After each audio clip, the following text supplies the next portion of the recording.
into bed with the next man is not going to change how you're feeling on the inside.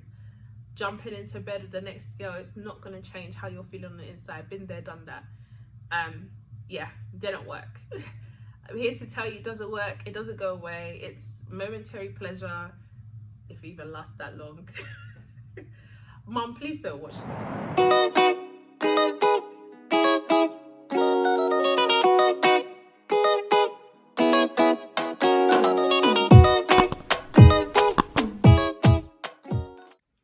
Hey beautiful people, it's your girl Mon-E. Welcome. So people often wonder how I've overcome and gotten over some of the things that I've experienced in life, particularly surrounding kind of heartbreak. As you saw from my divorce video, you will know what the major source of that heartbreak was. Thanks for all the love actually that's been shown on that video. Do continue to engage, but today I thought I would just share some of the tips I have in terms of like what I did to overcome heartbreak. I'm not kind of sharing this in like a professional capacity. I'm just sharing from my personal experience with the heart as to what worked for me to get me to the point where I was ready to fully give myself to somebody else again. So let's get into it. I like to lighten these very serious situations and topics because, you know, we've all been there. We know how much it hurts, and it really sucks. But my first tip, and I think this is just the very first thing that I knew from the beginning, is that I had to be intentional about healing. I had to be intentional about healing. It's so important. I'm talking about being deliberate, like saying, yes, I am going to heal. Like I need to do something about this. These are actions that are done on purpose. I'm talking about small, daily, intentional actions. And for me, you know, at first it may seem like, you know, it's really minor or a simple pointer, but the stage that I was at to begin with, as I shared a little bit in my previous video, I was very numb. I found like there was some days where even eating, getting myself together, getting out of bed, just facing the world was just so difficult. I just wanted to curl up under a rock and hide. That's just the plain and honest truth. I didn't want to be seen.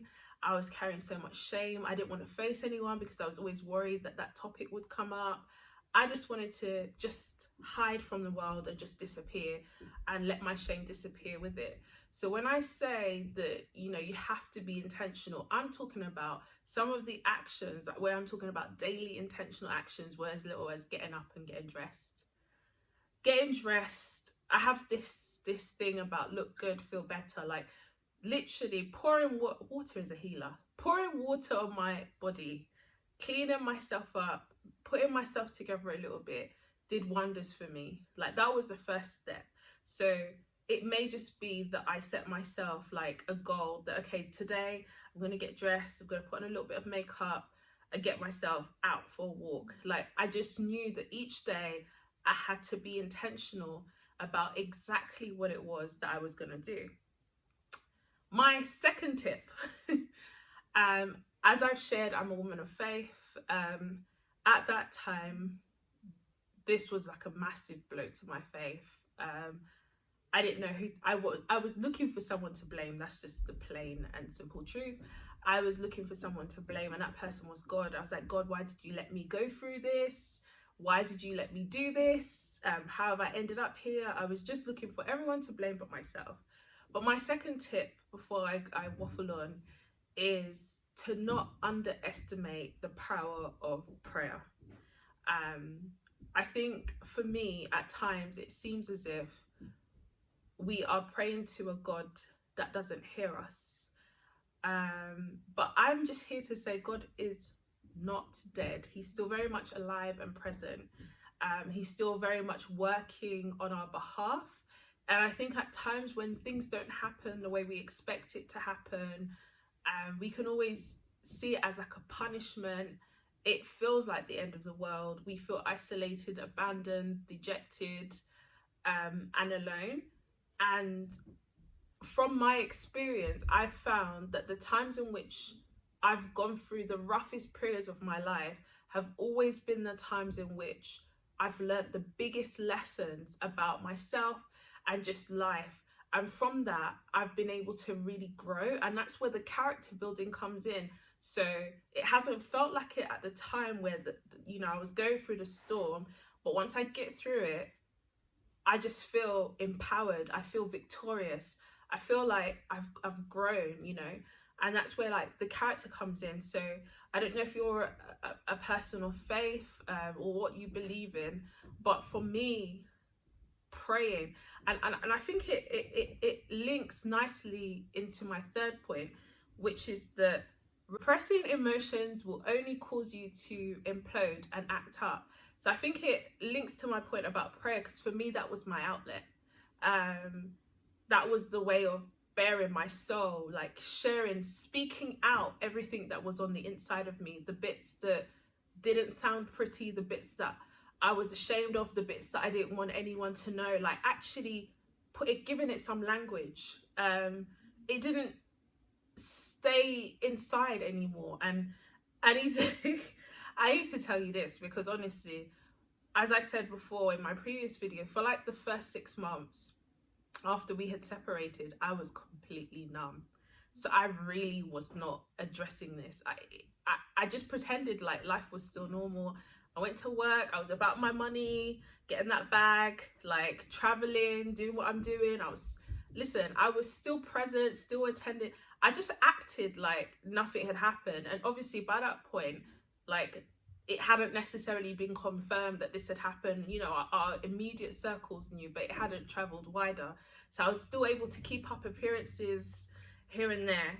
And then it hit a point where it's like, okay, 6 months has passed. And I say 6 months because it's significant, because I had prayed that God would move in that time, that something would happen to shake sense into both of us. Well, not both of us, to shake sense into him, to be honest. And he would just come back and plead for forgiveness, and everything would just be all right. I had that in my head. And then I remember June of 2016 hit, and it was nothing.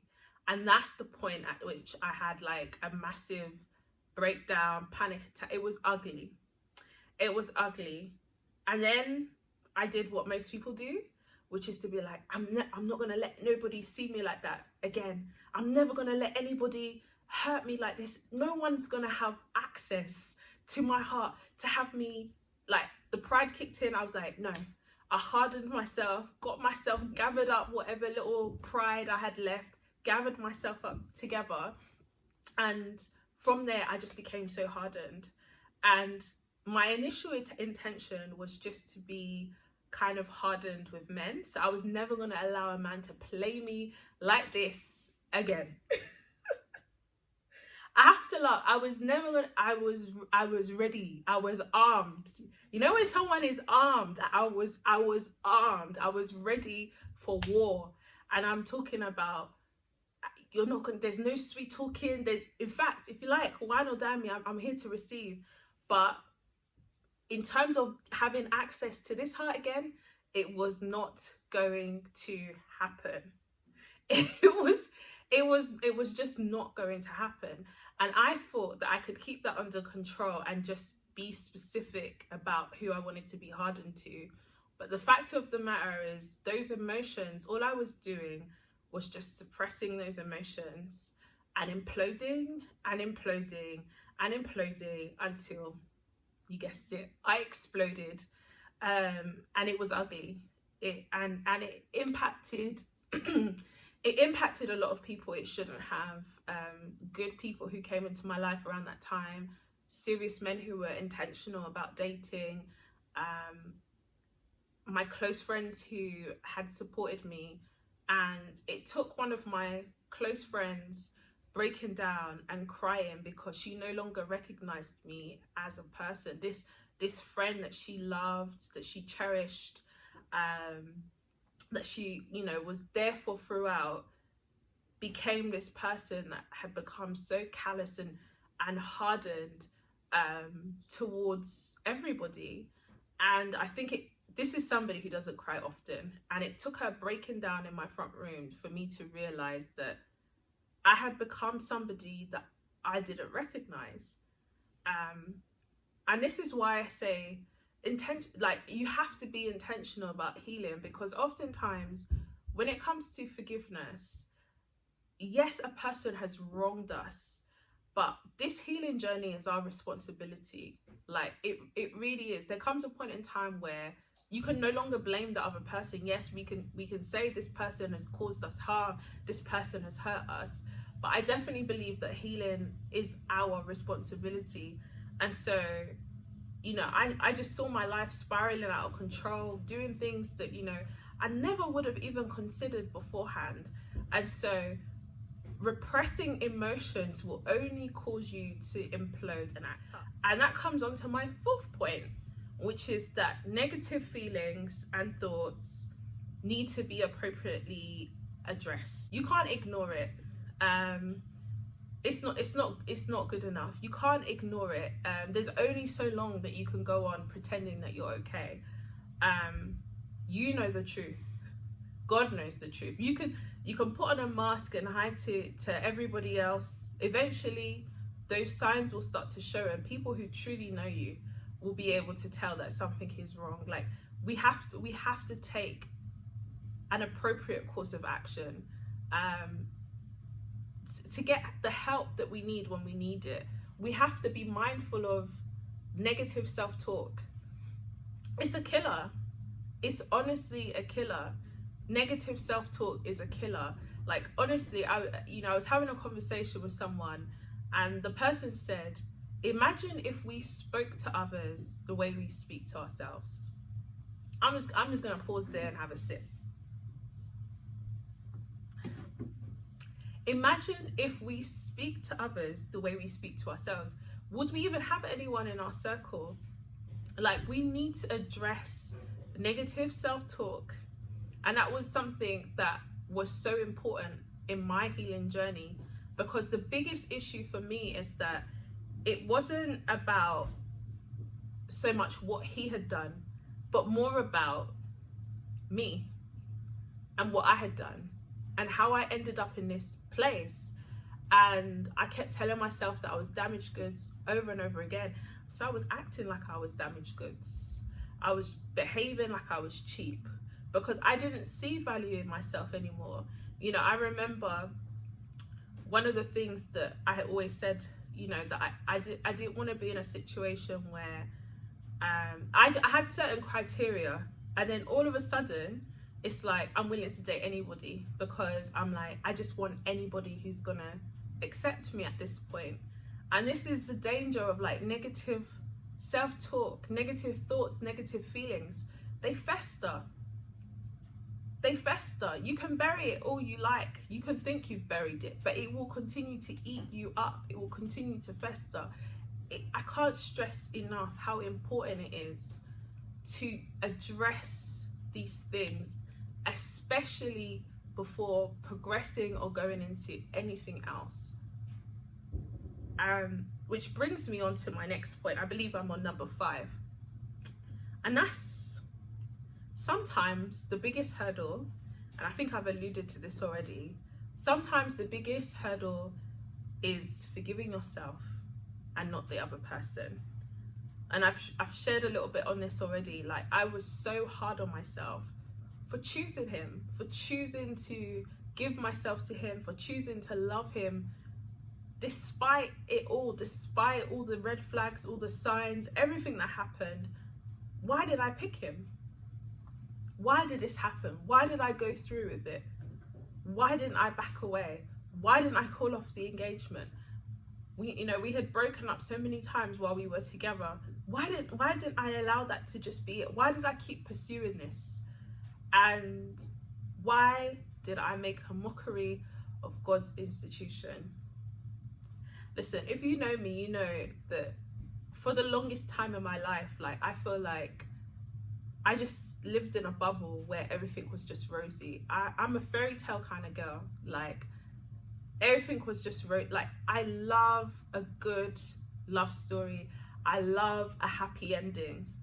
And so it was just hard that now this had to be part of my story. I felt like it was a blemish.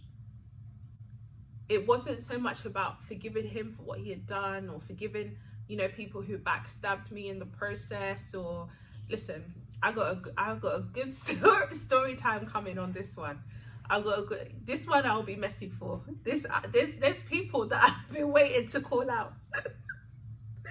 Oh my gosh, no, I've got some good comedy to share with you about different things that happened along the way, from the aunties and the uncles to the so-called bridesmaids, to the, listen, just hold tight. We'll continue with this one. And like I was saying, I believe so much in happy endings and love stories, and I feel like for the longest time I lived in a bubble, and essentially when this ended, that bubble burst, and I just started to see life like for what it is. I started to see the cruel side of life, the sinful part of, you know, our nature, the wickedness in people's hearts. Like, things just became quite distorted. Like, I always was someone who saw the good in people, and suddenly seeing different sides of people and not liking what I was seeing, it was hard to come to terms with.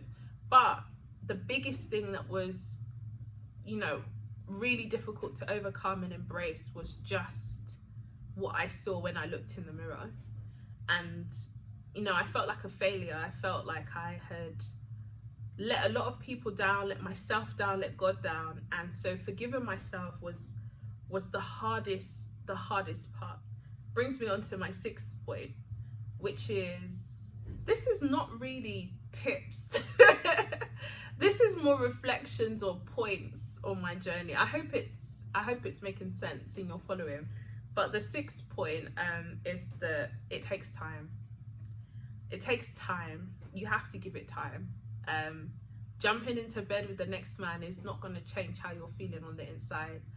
Jumping into bed with the next girl, it's not going to change how you're feeling on the inside. Been there, done that.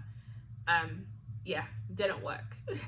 I'm here to tell you it doesn't work. It doesn't go away. It's momentary pleasure, if it even lasts that long.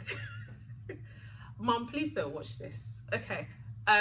Yeah, it's momentary pleasure, and it you know, moment of satisfaction, warmth, whatever you want to call it, but then it dies and it disappears. Like, give yourself time to heal. It takes time. It's a process.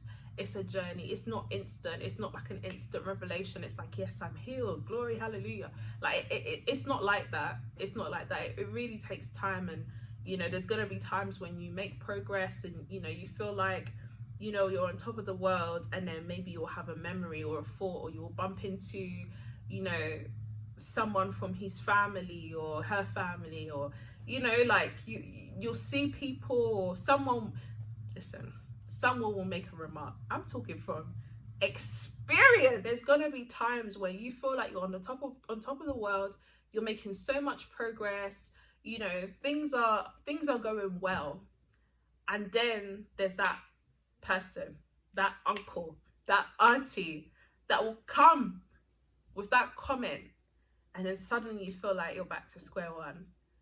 But you're not. You've still made progress. You just have to go back to my first point, which is to be intentional. Next day is a new day, new mercies, new grace. Let's get back on it. On to point 7, which is to get yourself outdoors as much as possible and surround yourself with people who can encourage and uplift you. Be around the right people. Okay, caveat, we're going through a pandemic. I know that there's been lockdowns here and there. Get yourself, surround yourself with the right people. Make yourself accountable. Technology is there, video calls, you can use Zoom, Skype, Google Meet, whatever it is. Be vulnerable if you need to be. Have 1 or 2 trusted people that you can say, listen, right now I'm struggling, like, things are messed up, I don't like, speak to someone, get yourself together, go for walks. You know, walks really give me a boost to like my mental health and emotional being. Like, recognize that stress is a killer. It can cause real declines to not only your physical health, but you know, your emotional health, your mental health. Get yourself outdoors, give yourself the boost that you need. If you're in a part of the world where there's sunlight, congratulations and well done. Get yourself out there, enjoy that sun, give yourself the boost that you need. Make yourself accountable, and just recognize that, you know, idle hands are the devil's workshop. At the points in time where I isolated myself the most were at the times that I felt like mentally, you know, I was really struggling, emotionally I was struggling, and then I'll just get up to nonsense. So make yourself accountable, have people that you can be honest with. I will forever say that vulnerability is a strength. It's what makes me unique, being able to sit here and do this and share. If you're one of those people, do not despise that about yourself. You've been created that way for a reason, for a purpose. Vulnerability is not a weakness. Vulnerability is not a weakness. It's like my mantra, vulnerability is not a weakness. Like, share. Even you don't have to do this on a bigger scale. Even if it's one person that you can be yourself with. And to anyone who may be out there that's in, like, if you're someone who is encouraging someone who's going through something like this, don't always feel like you have to have the answers. Sometimes listening is all that's needed. You know, they say a problem shared is a problem halved. Sometimes listening, don't feel like you have to have the answers. If you don't have the answers, there are people, there are professionals out there. Maybe part of your job is just putting them in touch with the right person. Don't feel burdened to have a solution. Sometimes all that's needed is just someone who's there to listen, or you could be the person that's able to help them find further help. Finally, my 8th tip or point, or you know, what I started to do is just recognize that self-compassion, self-love, self-care is essential. I'm talking about things like affirmations, being kind to yourself, investing in yourself. I'm an advocate for therapy. At the time when everything happened, I did 8 months of therapy, and those counseling sessions, I think was the foundations for making me incredibly self-aware, helping me to come to terms with things. I'm someone whose thoughts can be quite muddled and all over the place, and I felt like for the first time I was able to compartmentalize things and not just have everything as a jumbled mess. So I'm an advocate for both Christ and therapy. I believe in God Almighty, but I also believe in the God that created the therapist and the methods and the processes. So I think it's possible to do both, and I think there has to come a time when you recognize where it's kind of, not saying that it's beyond prayer, but when it's time to get professional help, do so. It's there for our benefit, it's there for our use, and that's what I did, and that's what I advocate for. Self-care, self-love is essential. Like, you have to be able to love yourself before you can love anyone else. And for me, that was something that I knew had to be addressed before I could go on. I've said a lot. I hope it's stuff that was useful. It's become a bit of a journey story. Yeah. I think I just make up my own rules, but I'm just here to say that there is life after heartbreak. You can heal. Fight for your life, fight for your heart, fight for your mind. Do what's necessary to be able to continue to live a fruitful and productive life. I hope this blessed you all. Do engage. If there's any other kind of tips or experience that you have, get involved in the comments. Honestly, I want to hear from you all. As I keep saying, I want this to be a community where we can be transparent and encourage and uplift each other, where we can bear our scars without shame or judgment. So get involved in the comments. Make sure you like, you comment, you subscribe, you share it. Let's build this community and let's do this together. Take care, everybody. Until next time.